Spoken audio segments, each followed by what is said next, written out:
Bienvenidos a la casa de Dios, bienvenidos a Castillo de Oración, bienvenidos a la casa de Dios, bienvenidos a Castillo de Oración. El Señor es tu pastor y nada faltará, y nada faltará. El Señor es tu pastor y nada faltará, y nada faltará. Bienvenidos a la casa de Dios, bienvenidos a Castillo de Oración, bienvenidos a la casa de Dios, bienvenidos a Castillo de Oración. El Señor es tu pastor y nada faltará, y nada faltará. El Señor es tu pastor y nada faltará, y nada faltará. Damos gracias a Dios por permitirnos este tiempo de llevar su palabra a todas aquellas personas que nos están viendo por los diferentes medios de comunicación con que hoy contamos en estos tiempos de pandemia.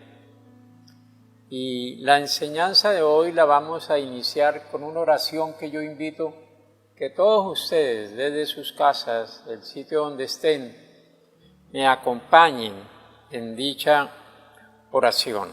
Porque la palabra de Dios es viva y eficaz, y más cortante que toda espada de dos filos, y penetra hasta partirme el alma, el espíritu, las coyunturas, los tuétanos, y disciernes los pensamientos y las intenciones de mi corazón.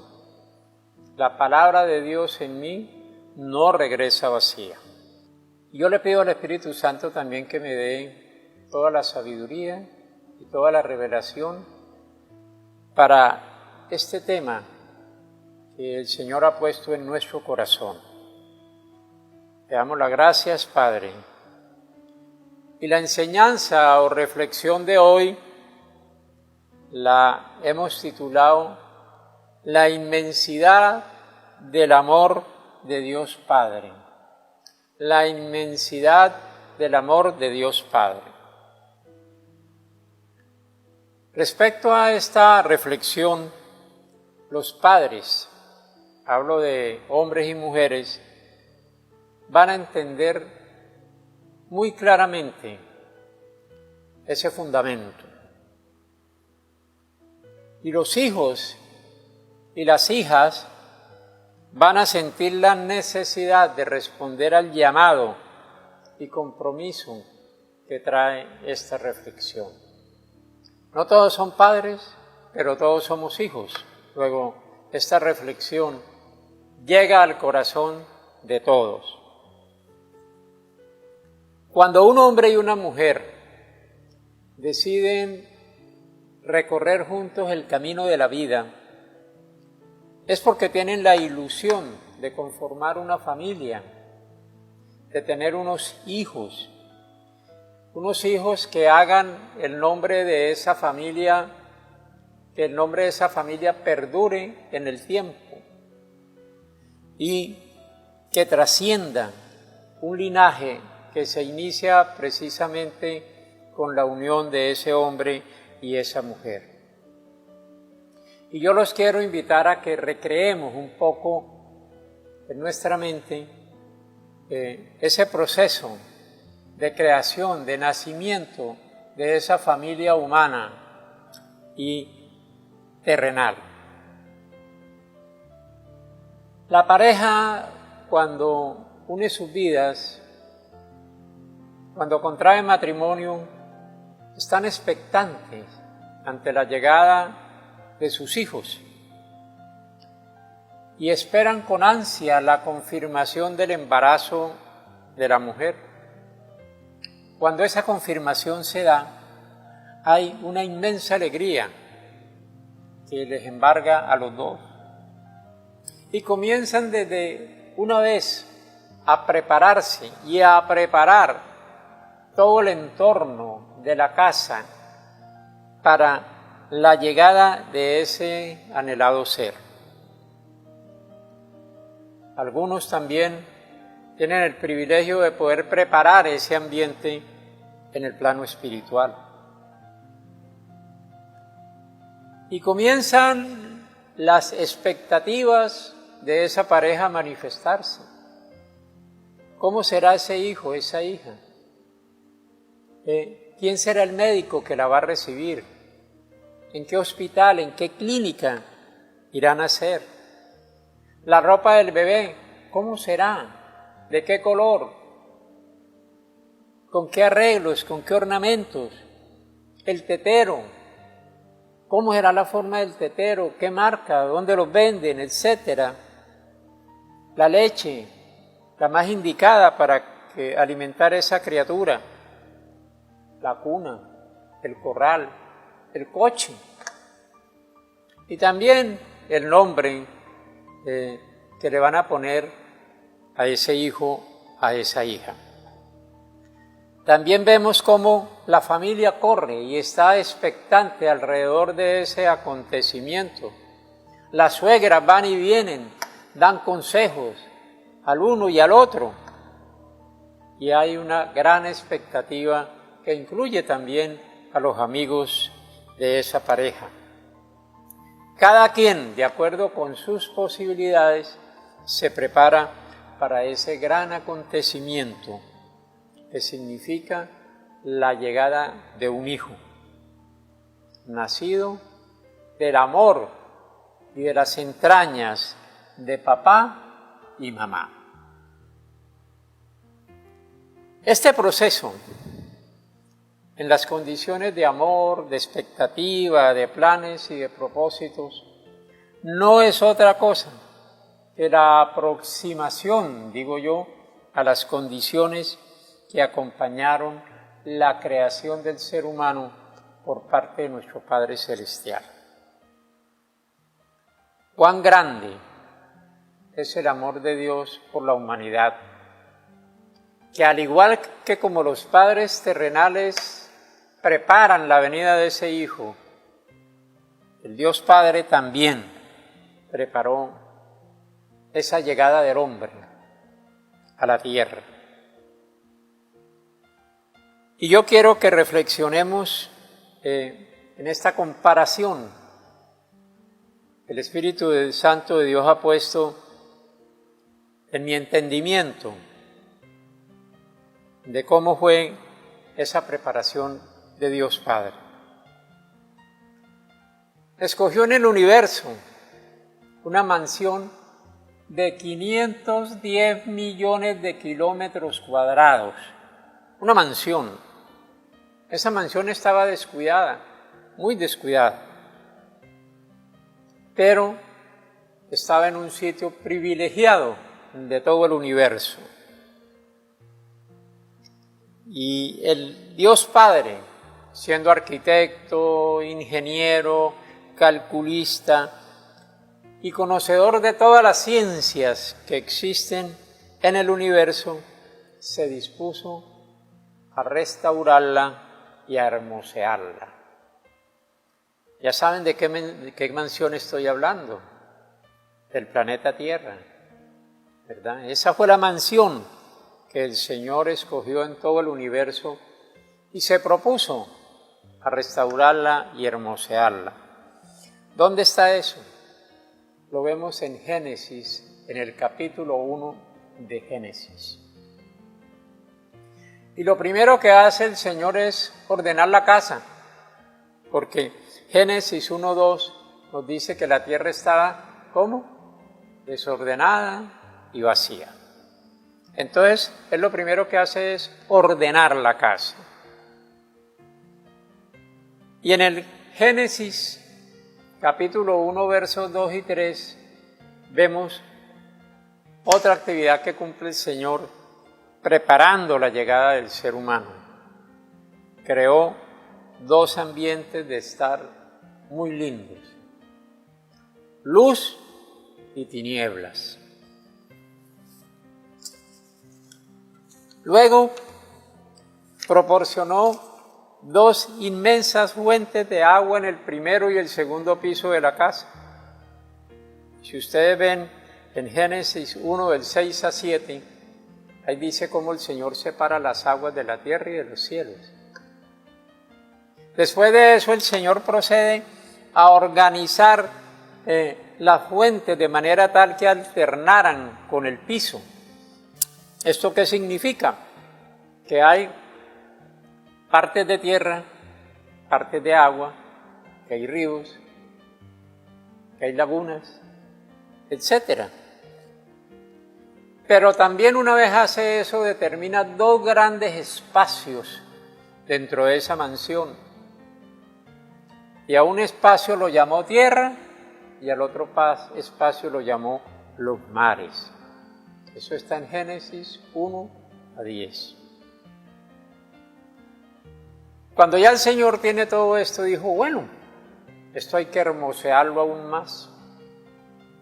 Y siembra árboles, y siembra hierba, dice que árboles de todo género, árboles frutales. Y eso está en Génesis 1, versos 11 a 12. Pero no contento con esto, dijo, vamos a diseñar y a instalar un sistema espectacular de iluminación.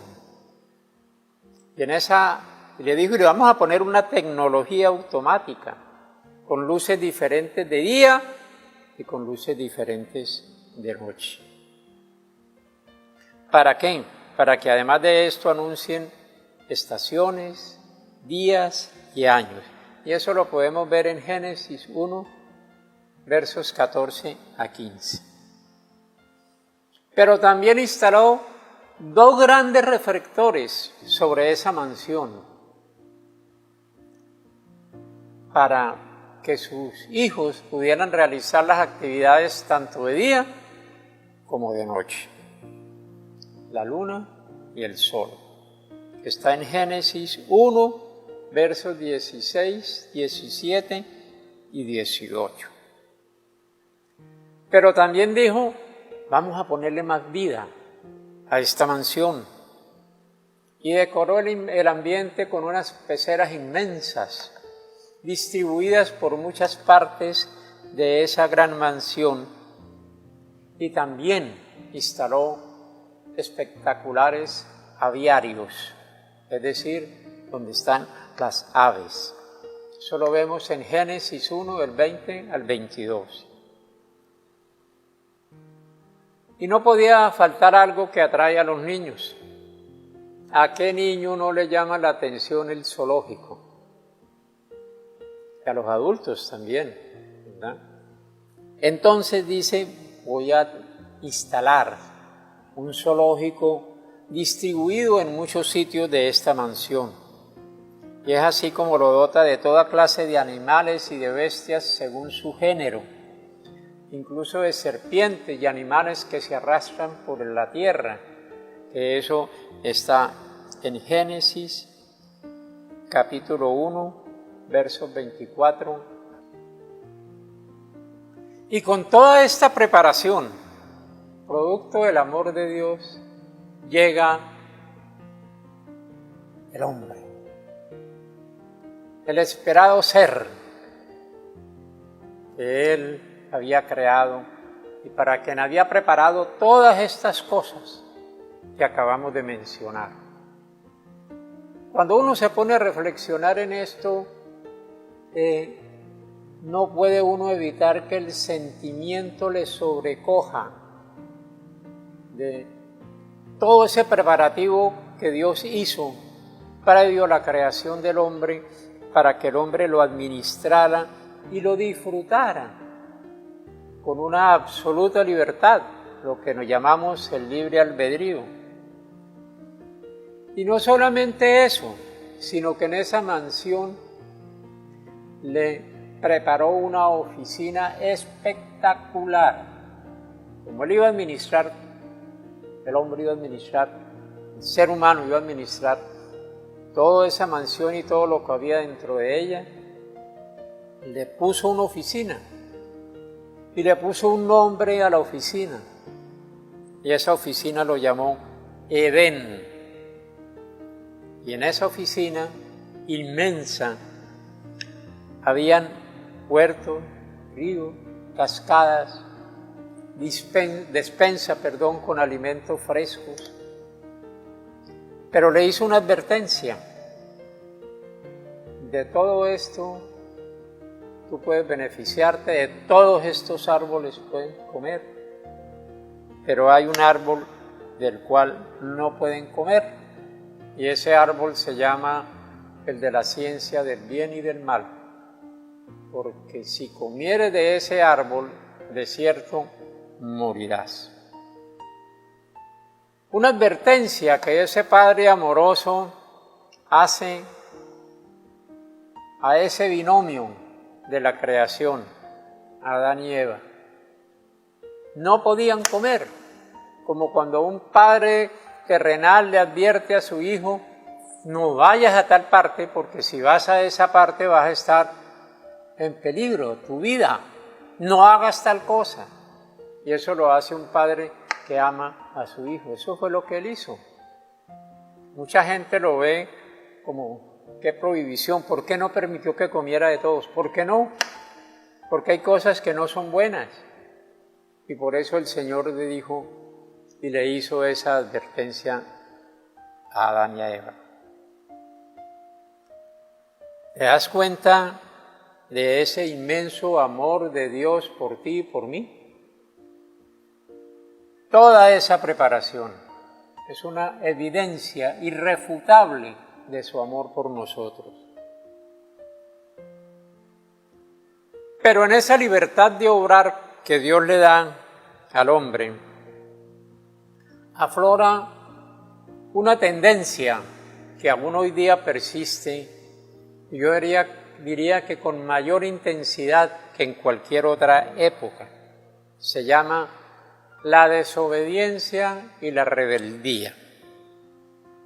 ¿Cómo es que precisamente del único árbol que no podían comer, entre millones de árboles que deberían de haber allí, se les antoja comer del único árbol que no debían comer?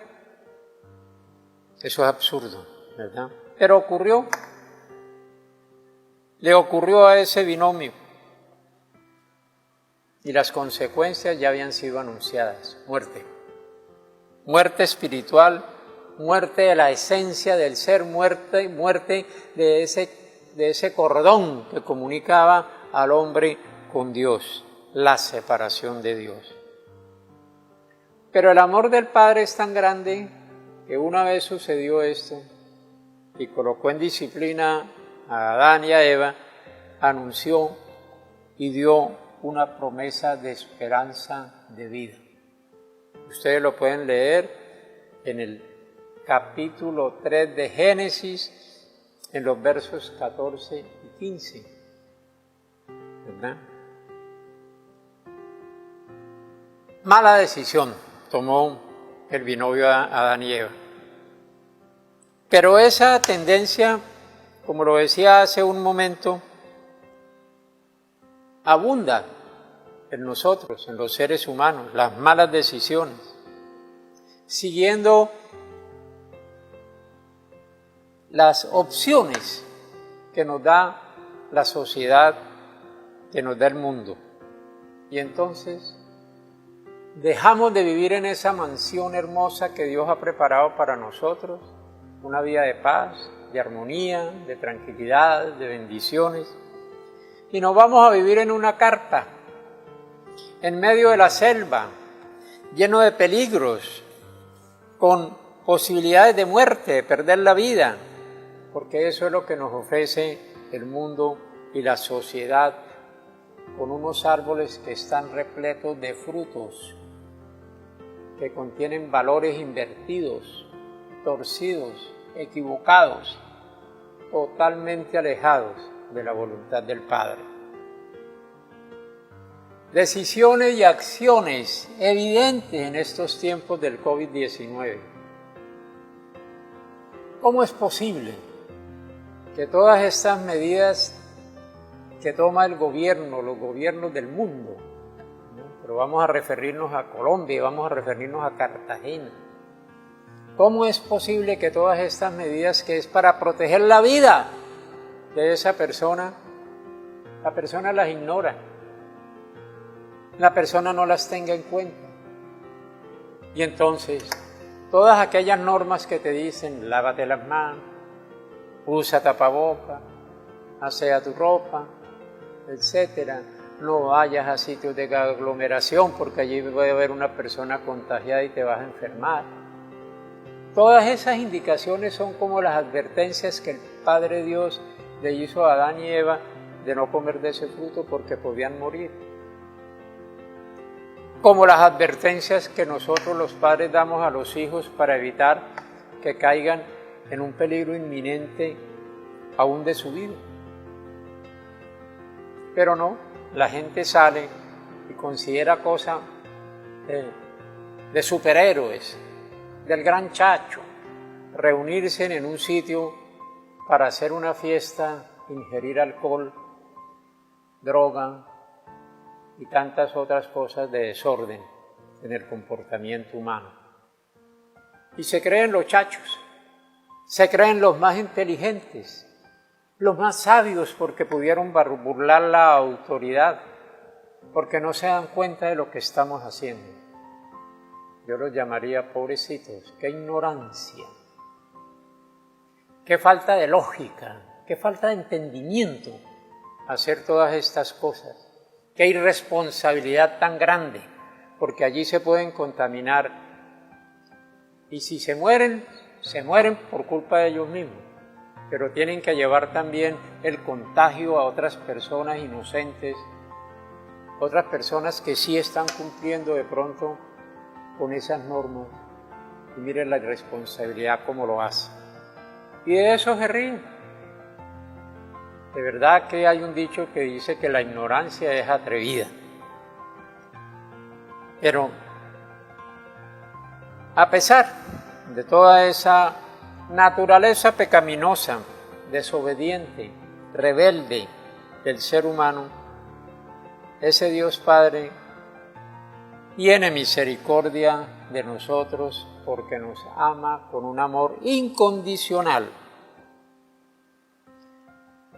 Y ese amor incondicional lo podemos evidenciar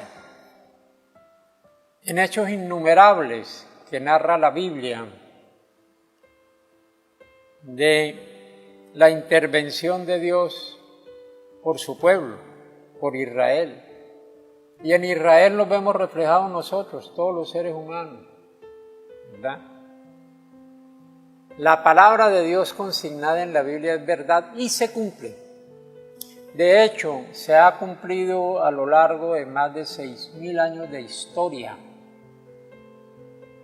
La ignorancia también de las personas que dicen, yo no creo lo que dice la Biblia. Y uno le pregunta, ¿la has leído? Sí, por ahí más o menos. La gente da a opinar sobre cosas que no tiene ni idea. Y lo más grave es que lo hace con una propiedad que uno dice, es de asombro de ver la ignorancia de las personas cuando comienzan a dar conceptos sobre algo que no conocen. Es como los que son llamados a criticar. Hay personas que todo lo critican, nada les parece bueno. Y en la vida yo aprendí algo en mi actividad laboral. Criticar es fácil, cualquiera lo hace. No necesita ser inteligente, no necesita saber del asunto. Critica, pero lo hace sin elementos de juicio, sin sabiduría, sin conocimiento. Porque lo que yo sé es que muchos científicos, muchos estudiosos, mucha gente preparada se ha propuesto a comprobar la inexistencia de Dios y la no veracidad de la Biblia. Y esas personas, muchos que yo conozco, han resultado convencidos de lo contrario, que lo que está allí escrito es verdad, que se ha cumplido, que los estudios de científicos, de arqueólogos y de todo esto en el mundo han comprobado que todos esos relatos que para algunos son considerados como cuentos fantasiosos de la Biblia, han comprobado que han sido verdad. Sodoma y Gomorra, el paso por el Mar Rojo, el Arca de Noé, la Torre de Babel, por nombrar algunos, ¿verdad? Entonces, lo que está escrito en la Biblia, mis amados, es verdad, se cumple, se ha cumplido y se cumplirá. Y sobre esta verdad que está en la Biblia, quiero resaltar 7 declaraciones que expresan el amor de Dios por ti y por mí. Primero, Dios nos amó primero. En 1 de Juan 4:10 dice: en esto consiste el amor, no en que nosotros hayamos amado a Dios, sino que Él nos amó a nosotros y envió a su Hijo en propiciación por nuestros pecados. Dios nos amó. Segundo, por su amor por nosotros, le llevó a sacrificar parte de su esencia. ¿Qué quiere decir esto? En el principio era el Verbo, y el Verbo era Dios, y el Verbo era con Dios. El Verbo es Dios, dice Juan.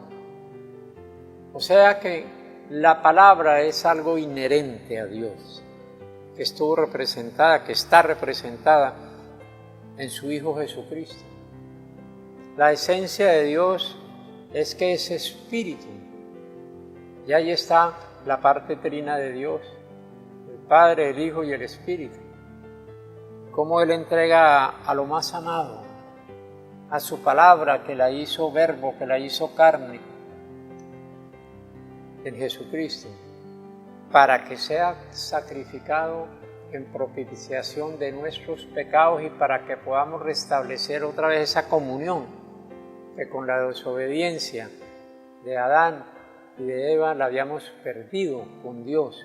Pero a través de Jesucristo volvemos a tener ese hilo conductor de nuestra relación con Dios, a través de Cristo, no a través de otro, ni de otra, ¿verdad?, persona. Juan 4:16 dice: porque de tal manera amó Dios al mundo, que ha dado a su Hijo unigénito, para que todo aquel que en Él cree no se pierda, mas tenga vida eterna. Y en Romanos 5:8 nos dice: mas Dios muestra su amor para con nosotros, en que siendo aún pecadores, Cristo murió por nosotros. Eso es algo hermoso.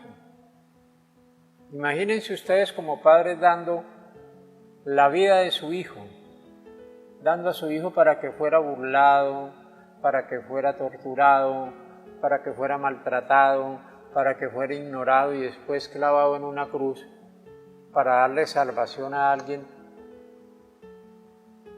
que no lo merecía, como tú y yo, que no conocían. Imagínate tú eso como padre. ¿Lo harías?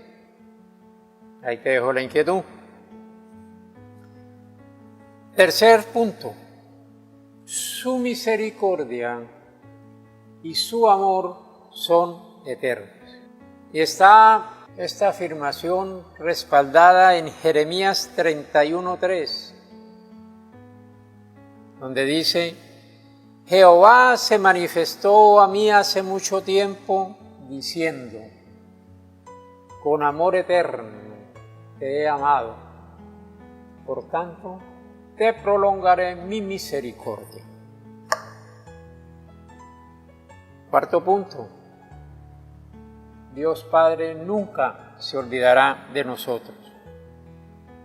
Y nos pone un ejemplo y una declaración a través del profeta Isaías en el capítulo 49, verso 15, dice el Señor: ¿se olvidará la mujer de lo que dio a luz para dejar de compadecerse del hijo de su vientre?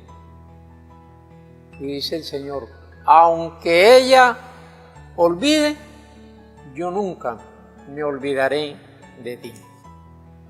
Tremendo, ¿verdad? Y el punto quinto, Dios Padre siempre nos protegerá. Y eso está declarado en el Salmo 36, 7. Y dice, cuán preciosa, oh Dios, es tu misericordia. Por eso, los hijos de los hombres se amparan bajo la sombra de tus alas. Él nos está protegiendo, siempre. Sexto, el Dios Padre nos guía por el camino correcto. Yo hago una pregunta a los padres, a papá y a mamá.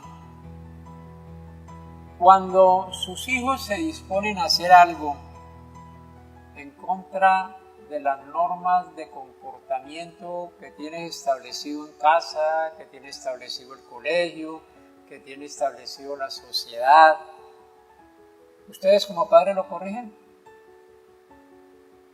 Pues si los aman yo diría que sí. Tiene que corregirlo. No va a permitir que de pronto ese hijo cometa un error tan grave que pueda terminar herido en una cárcel o muerto. Tiene que corregirlo.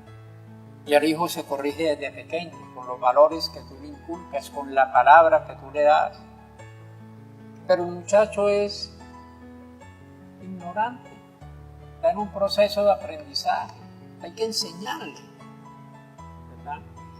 Pero nada más, cuando a veces uno ve que los padres le dicen al muchacho después de una comida, cepíllese los dientes, ya eso es causa de que el muchacho se moleste. No entendiendo que es que si no se limpia los dientes, si no se cepilla los dientes, pues ese diente va a adquirir caries y cuando llegue a los 30 años ya va a estar hueco. ¿Es para el bien de quién? ¿Del papá o del hijo? Del hijo. O no lo ponen en disciplina, hay que corregirlo. Uno tiene que decirle al hijo que las cosas, así estés en abundancia, no son gratis, que cuestan un esfuerzo, que si quiere la bicicleta, por dar un ejemplo, al final del año, eso requiere que él cumpla, por lo menos con un buen rendimiento escolar, si no, no hay bicicleta. Y aunque te duela a ti más, no vale la bicicleta al muchacho, no se la des, porque aprende de lo contrario a que papá y mamá me la pasan y a la larga siempre me la dan. Y entonces está creciendo con una mala intención en su vida porque no va a reconocer sus errores. Asimismo, mis amados, Dios nos pone en disciplina porque nos ama. Así lo dice Proverbios 3:12. Dice, porque Jehová, papá Dios, al que ama castiga, como el padre al hijo a quien quiere. Por eso les he traído primero el ejemplo de los padres terrenales, para poder entender en nuestra propia carne lo que Dios quiere y lo que Dios tiene que hacer. Séptimo, siempre podemos contar con su presencia. Proverbios dice, 8:17, Proverbios 8:17, yo amo a los que me aman y me hallan los que temprano me buscan. Qué linda esa palabra. Dios siempre está listo a atendernos. Y si desde temprano hacemos que nuestros hijos busquen el rostro del Señor, vamos a ayudar a que nuestros hijos sean bendecidos en gran manera. Bueno, ahora pregunta a todos, ¿cómo debemos responder ante tanto amor de Dios Padre? ¿Siendo desagradecidos con Él? ¿Siendo desagradecidos con alguien que tiene tanto poder? Que primero que todo fue el que nos creó, que tiene tanto poder que en un instante En un segundo, nuestra vida puede terminar si Él así lo decide.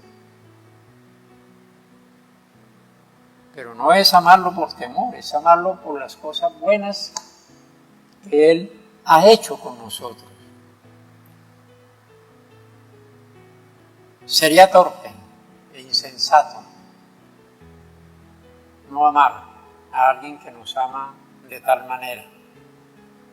Sería el colmo de una ingratitud del ser humano. Yo digo que la ausencia de sentimientos del ser humano ante tanta bendición, ante tanto amor y ante tanta misericordia de Dios. Así que Él quiere oír y ver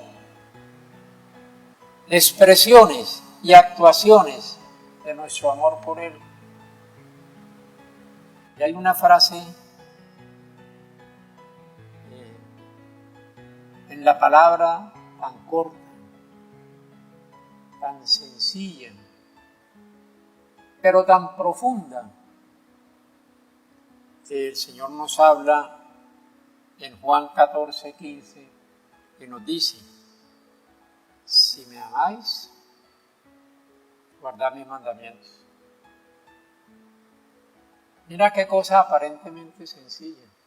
Si me amáis, guardad mis mandamientos. Y es donde viene la confrontación con nosotros mismos. Yo estoy guardando los mandamientos conforme Dios quiere que los guarde, no como yo pienso que los debo guardar. Porque es que a veces acomodamos la palabra y hasta los mismos mandamientos. Yo no voy a decir a las personas: no, ese es un pecado pequeño. Pecado es pecado, transgresión es transgresión. Así que Él sabe de esa reciprocidad del amor que experimentamos hacia Él. ¿La evidenciamos o no? Con esta pregunta sabia y con esta comparación de nuestra vida, de esta reflexión, sabemos si realmente guardamos los mandamientos del Señor. Padre, te damos gracias por este tiempo. Gracias por llevarnos a estas reflexiones tan profundas de tu palabra, pero que nosotros, en la sencillez que tú lo expresas, no lo entendemos, no la valoramos, no la apreciamos, sabiendo que todo lo que tú dices en el cumplimiento de estos mandamientos es para bendecirnos, es para que podamos disfrutar de una vida eterna completamente llena de paz, de tranquilidad, de gozo, de armonía, de disfrutar eternamente la presencia de Dios. Eso es todo lo que Él quiere. Por eso, todo esto que nosotros hemos analizado en esta reflexión. Padre, permite que cada uno de los que han escuchado este mensaje que tú traes para ellos puedan interiorizar esta reflexión y entiendan el gran amor que tú tienes para con nosotros y la absoluta necesidad de que nosotros seamos agradecidos y respondamos ante tantas bendiciones que tú nos das, que tú nos ofreces, honrándote, bendiciéndote, guardando tus mandamientos. Gracias, Padre, por este tiempo.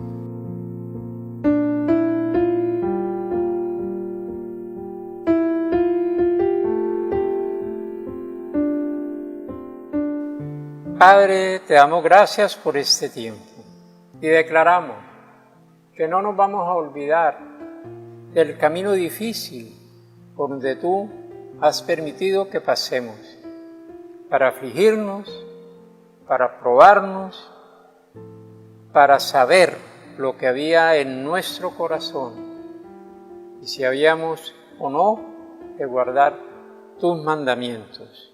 Y por ello declaramos, Señor, que el Señor nuestro Dios nos introduce en la buena tierra, en la tierra de arroyos, de aguas, de fuentes y de manantiales que brotan en vegas y montes, tierra de trigo y cebada, tierra de prosperidad y libertad financiera, tierra de vides, de higueras, granados, de aceite, de leche y de miel, tierra en la cual no comeremos el pan con escasez, ni nos faltará nada en ella, tierra cuyas piedras son hierro y de cuyos montes sacamos cobre.